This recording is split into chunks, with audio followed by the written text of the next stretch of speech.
stand outside to shoot this video. I'm cutting a kind of cedar paint hybrid barn door for this green A-frame with the hay hood. So it's starting to turn into a theme, obviously. But first thing I did is measure out door casing minus the trim, the door rough opening minus the casing, so that I could determine what size the door is, mainly just validating what I originally set became a reality when we built it, and that is a 2'6" wide door, not ADA accessible door, just a 2'6" wide door, fits in this A-frame end well at full regulation height. So if I wanted to go wider on the door, I'd have to go shorter. So I measure out that 2'6", and that's that first line. I'm going to picture frame this thing in cedar, which is 5/8 of an inch thick. So that means I'm going to do 1 1/4 inch drop off on the numbers. So that first crow's mark was the end, subtract 1 1/4 inch. The outer red mark was the 2'6", came in 1 1/4 inch. And so that gives me the rough dimensions of my door slab, and then so I can picture frame it in cedar. Okay, cut out the door, and like I said, we're at 4 3/4 for the width, and we are at 1 1/8. So I'm going to take a slim 1/8 out of that, and that'll true us up right. Okay, I'm using cedar pickets because they're $3 a piece right now. Seasonally, they're cheaper.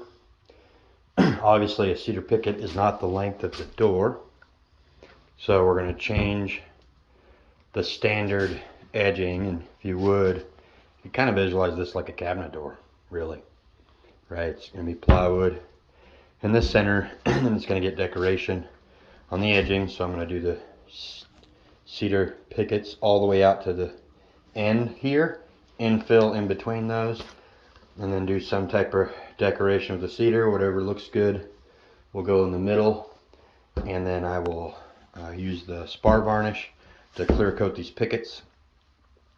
And then once that's dry, then I'll come back and cut in the plywood with the paint color to match the siding on this apron. Okay, I'm using liquid nails at 26, and honestly the same to me. Projects glue this door together. I could use wood glue, but a little not as freeze tolerant as liquid nails, and I am not worried about anybody eating off of this or anything of that nature. So putting liquid nails on it, set it like a diet. I'm going to use my trusty Craftsman cordless stapler. Try to set you up here so you can actually freaking see what I'm doing. Okay. Make sure I'm flush.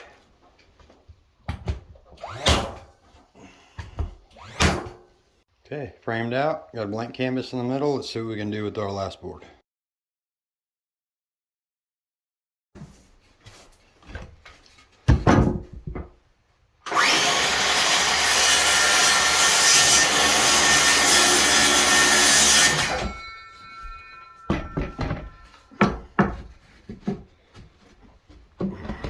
See how tight that is now. That's what I needed. Flip it over. Liquid nails.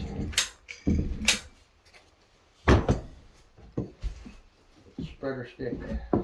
Try to get in the middle so it doesn't squash out everywhere.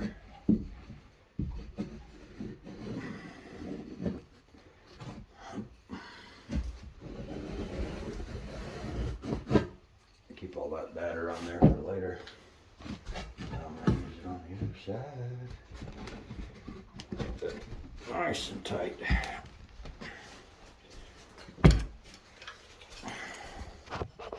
Yes, I'm going to face nail it. There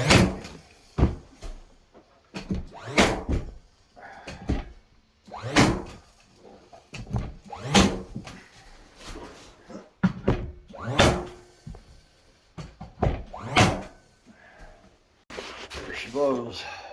Super simple.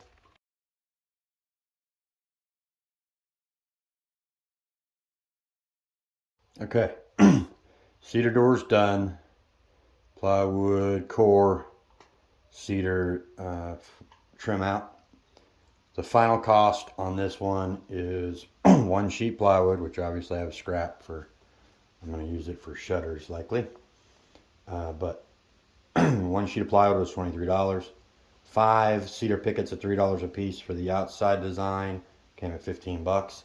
5 cedar pickets for the inside design, and I still have almost enough to do half of another door after I did all my rips on the inside design. Came to 15 bucks. One tube of liquid nails cost me $4. Grand total of the door is 57 bucks. I gotta run down and get my trim router and a round over bit and make it purdy, and then I can start sealing it up.